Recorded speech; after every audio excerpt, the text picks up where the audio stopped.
The day my world fell apart started like any other. I woke up early, feeling the warm sun peeking through the blinds of our luxurious suite at the Bellagio. Oliver and I had just returned from a romantic getaway to celebrate our 1-year anniversary. He was still fast asleep, his chest rising and falling with each gentle breath.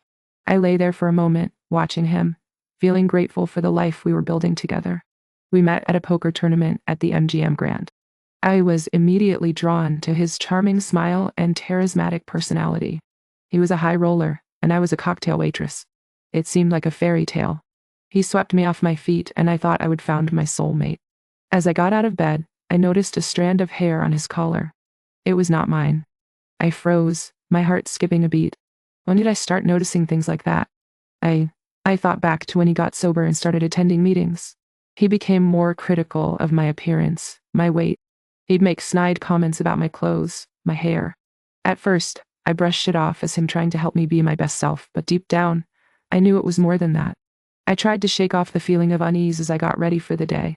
I had a meeting with my boss to discuss some new promotions at the casino. Oliver was being secretive about his finances, but I trusted him.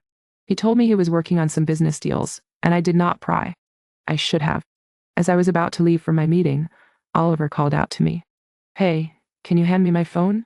I walked over to the nightstand and handed it to him. He was still half asleep, and I noticed he had his phone on speaker.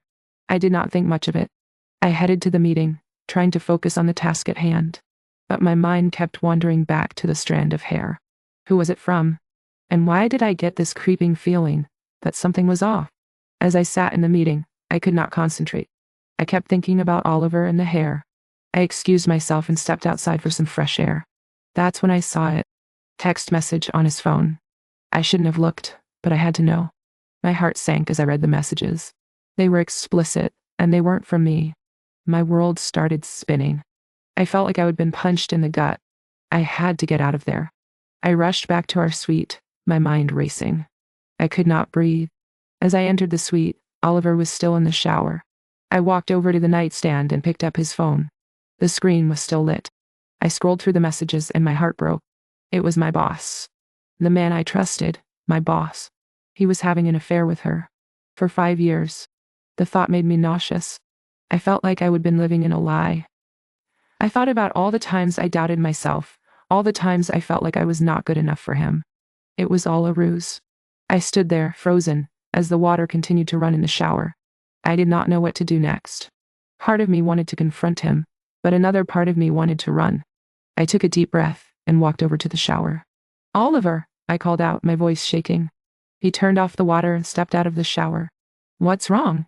he asked, a look of concern on his face. I held up the phone. "I know," I said, my voice barely above a whisper. He looked at the phone, and for a moment I thought I saw a glimmer of guilt. But then, his expression changed. He looked calm, collected. "What's going on?" he asked, trying to play it cool. I took a deep breath. "I know about you and my boss. I know you've been having an affair with her for 5 years. The look on his face changed. He looked guilty, caught. But then, he did something that made my blood run cold. He smiled. "You do not understand," he said. "You never have." In that moment, I knew I had to get out of there. I had to get out of this toxic relationship. But as I turned to walk away, he said something that made me stop. "You're just jealous. You've always been insecure about your looks, your job. You're just mad because I am successful, and you are not." I felt a surge of anger. How dare he? I turned around, and my eyes locked with his. "I am not insecure," I said, my voice firm. "I am just tired of being treated like I am not good enough. I am tired of being lied to." He laughed. "You're overreacting. It's just a little flirtation. It doesn't mean anything." I felt a wave of rage wash over me. How could he do this to me? How could he lie to me like this? I took a deep breath and walked away. I knew I had to get help. I knew I had to get out of this relationship. But as I walked out of the suite, I could not shake off the feeling that I was walking out of a part of myself. I called my mother, and she answered on the first ring. "Mom, I need your help," I said, my voice shaking. "What's wrong, sweetie?" she asked. I took a deep breath and told her everything. She listened, and when I was done, she said, "I told you so." I knew she had warned me about Oliver from the start, but I did not listen. I thought I knew better. Now, I was paying the price. But I was determined to take back control. I was determined to rise above this. I hired a private investigator to confirm my suspicions. He dug up evidence, and it was all too true. Oliver and my boss had been having an affair for 5 years. They'd been sneaking around, lying to me, and I was the fool. But I was not going to be a fool for much longer. I was going to confront them, and I was going to make them pay. I gathered my friends and family, and we planned an intervention. We were going to confront Oliver and my boss, and we were going to make them face the consequences of their actions. As we walked into the room, Oliver and my boss were sitting there, looking smug. But when they saw us, their expressions changed. They looked guilty, and they looked scared. "You're a liar," I said, my voice firm. "You're a cheat and you are a manipulator. You used me, and you hurt me." Oliver tried to speak, but I cut him off. "No, you are not going to get a chance to speak. You're going to listen. You're going to listen to me, and you are going to hear the truth." I told him about the pain he'd caused me, about the lies he told me.